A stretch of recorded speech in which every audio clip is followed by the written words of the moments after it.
Maluwalhating araw sa inyo lahat mga kaibigan. Ito ang ating baon sa ating tanghalian. Squid ball na inasal.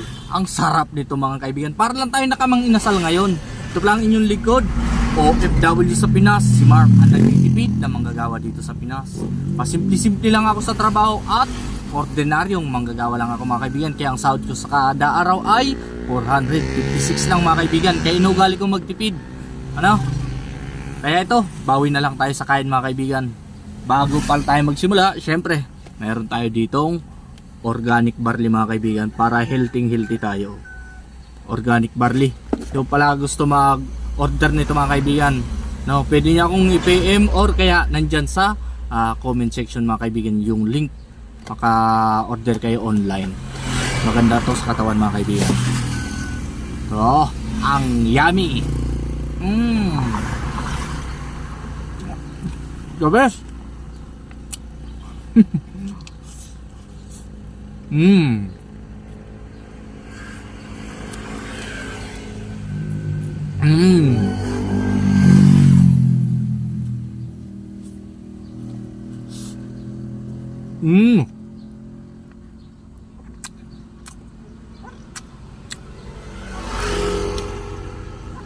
Para tayong nakainasal na mga kaibigan, posita. The best. Ang bili ko nung isang mga kaibigan, yung isang supot ay 35 pesos. Yung iba, inulam namin kaninang almusal. Ang dami nga ang laman mga kaibigan. Tapos yung iba, ito, binaon ko siyempre sa tanghalian para makatipid tayo. Dapat lagi tayo nagbabaon. Ang sarap pa. Kaya 35 pesos mo lang, may almusal na kayo at nakapagbaon ka pa.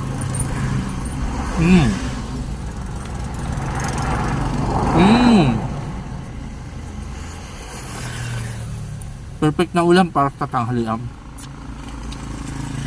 Walang along biro mga kaibigan. Legit, masarap. Pero may part na napasobra yung ihaw natin, oh. Ay dapat kalmado lang yung mahina lang yung apoy. Sa uling ko to binira eh.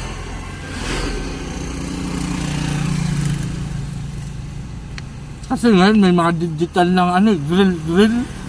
Yung mga di-oriente, wala tayo yan. Pobre lang tayo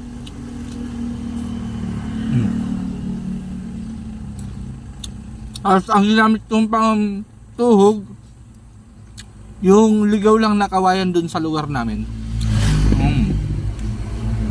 Hop.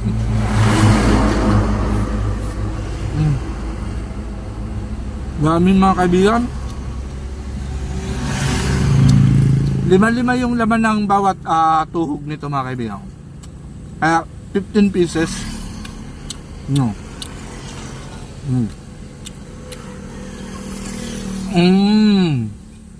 The best nang inasal.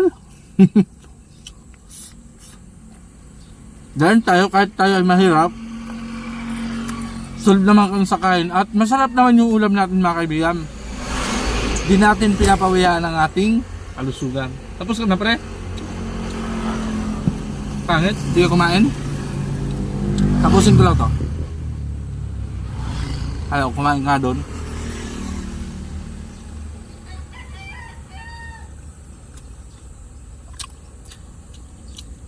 Di pa kumain yung kasama ko. Di daw gusto yung pagkain sa eatery. Minsan ganyan talaga. Kaya ako lagi nagbaon. Minsan di ko rin gusto yung mga luto sa kainan eh.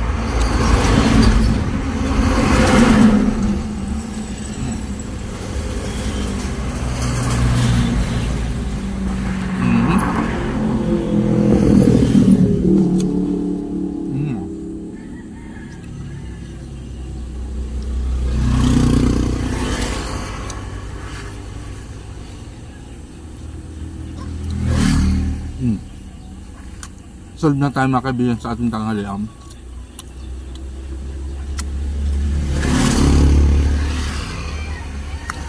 sa muli, ito ang inyong lingkod, OFW sa Pinas, si Mark. At lagi nagpapaalala, lagi lang tayo magtitipid sa Pinas para hindi tayo nababaon sa utang. Hanggang sa muli, that's all, mabuhay.